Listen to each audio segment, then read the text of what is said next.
মানে ওরা আমার পছন্দ, ওরা আমি বিয়ে করতে চাই। তুমি মেয়ে না? জি মেয়ে। ও ও মেয়ে। তোমার আমি পাও ধরি। প্লিজ এরকম করবেন আমি না। কিন্তু আত্মহত্যা করবো, গলায় ফাঁসি দিয়ে। না আশ্চর্য না? আমার বিয়ে হয়েছে, বাচ্চা হয়েছে। এমন ব্রেন ওয়াশ করছে। বিয়ের জন্য পাগল, কিন্তু দুজনেই মেয়ে।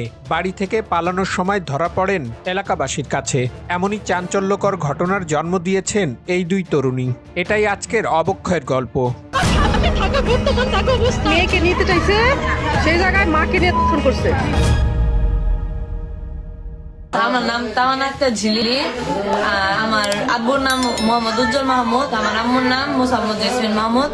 আমার বাসা জামালপুর মুকুন্দবাড়ি। প্রশ্নের জবাবে তারা বলেন, প্রয়োজনে দুজনেই পরপারে পাড়ি দিবেন, তবুও কেউ কাউকে ছেড়ে যাবেন না। তোমরা দুজন কি সম্পর্ক আর বলো? ওরে আমার পছন্দ, ঠিক আছে?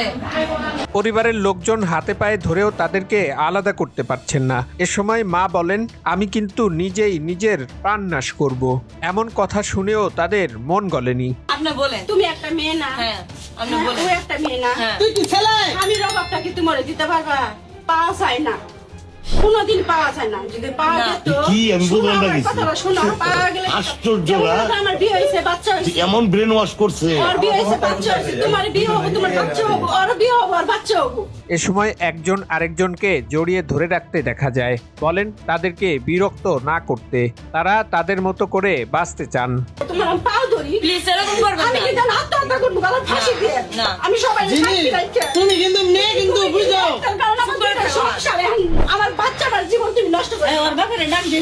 ঘটনাটি ঘটেছে জামালপুর শহরের রশিদা বিড়ি ফ্যাক্টরির মোড়ে বজ্রপুরে। আর বাপ কো, আর বাপ কো, আর বাপ। এই মিলি, আর বাপ কিরকম? আর বাপরে ডাক দাও না কে? এই তো বাবা গো, অনুমতি আছে। কি গো? আর ঘোড়া? আল্লাহর খোদার কাছে। এর আগে কুড়িগ্রামে রৌমারীতে এমনই এক ঘটনা ঘটে। ননদ ভাবি সম্পর্কের দুই নারী প্রেমে আবদ্ধ হয়ে বিয়ের দাবিতে অনশন করেন।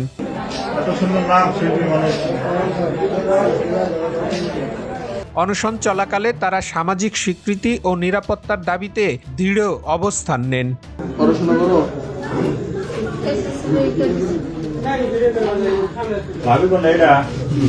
ননদ ভাবির অনশনের খবর ছড়িয়ে পড়ার পর সামাজিক অবক্ষয়ের বিরুদ্ধে এলাকায় থমথমে অবস্থার তৈরি হয়। পরে পুলিশ এসে পরিস্থিতি নিয়ন্ত্রণে নেন।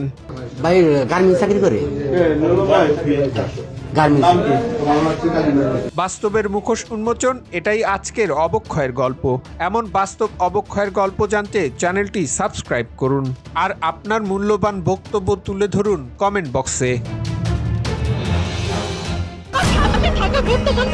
মেয়েকে নিতে চাইছে, সেই জায়গায় মাকে নিয়ে ফোন করছে।